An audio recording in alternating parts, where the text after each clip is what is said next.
And it's time for another weekly update from Muscogee Media. Here in the newsroom, joining me, Mr. Gary Fife. He is the host of Muscogee Radio, also does a column for Muscogee Nation News and some spot stories as well. Gary, this week you and I had a chance to go to the historic council house. In town was Kevin Gover. He is the director of the National Museum of the American Indian from the Smithsonian. So needless to say, it was nice to have him down to see the council house. Well, not to plead the case for, the budget request, but it was good to see outside eyes come in and take a measurement of the condition of that historic property.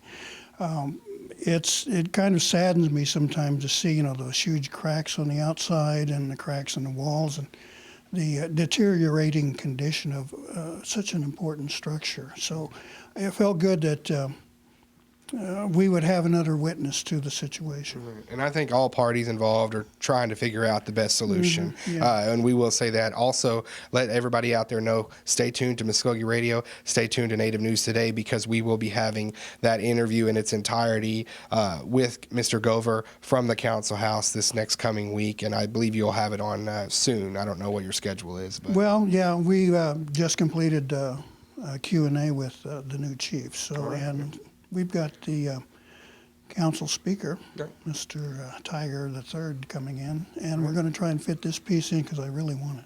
Well, I'm glad you mentioned the chief, the Q&A that you had. He was on your show this week. Talk a little bit about some of the things you took away from that interview. Well, we, of course, understood that he's still only 18 days into his administration, so things are still developing, but we heard that he had done a lot of groundwork ahead of time and working with staff and the council and other community people, including the governor. Right. And I was pleased with his candidness.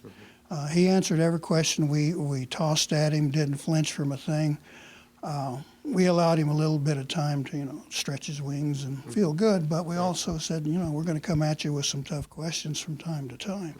And how are your people going to deal with it? And I got a real refreshing response. I was really pleased with the answers he gave us, the detail he was able to share in so many places.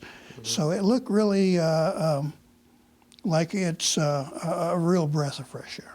Also, coming up this week, next week, actually, in our coverage, HUD, the new initiative from the director there, Julian Castro, coming down to our intertribal, actually, that we hosted a couple of weeks ago, announcing that. And I believe, what was the figure to coming to Muscogee Creek Nation for Native American veteran housing? Off the top of my head, I believe it was something like $216,000. And that will be coming to the Muscogee Creek Nation. That is our portion of it. We went and sit in on an exclusive meeting with Principal Chief Floyd.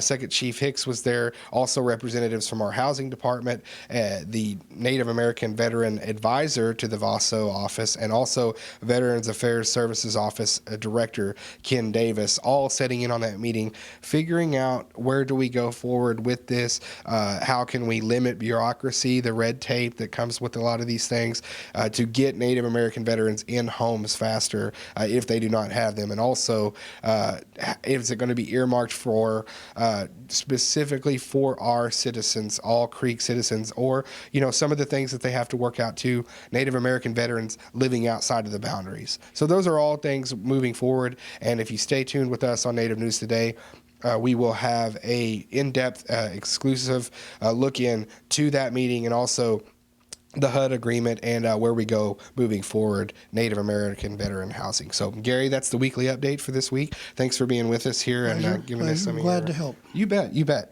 All right, stay with us here on the online channel, also Facebook, Native News Today. Also check us out on Twitter, Muscogee Radio, every week on KOKL AM 1240 in the Altmalgi area, and Openaya too, one who tells the story. Got some good stuff in there this last column. Look for that as well in the Muscogee Nation News. We'll see you next week.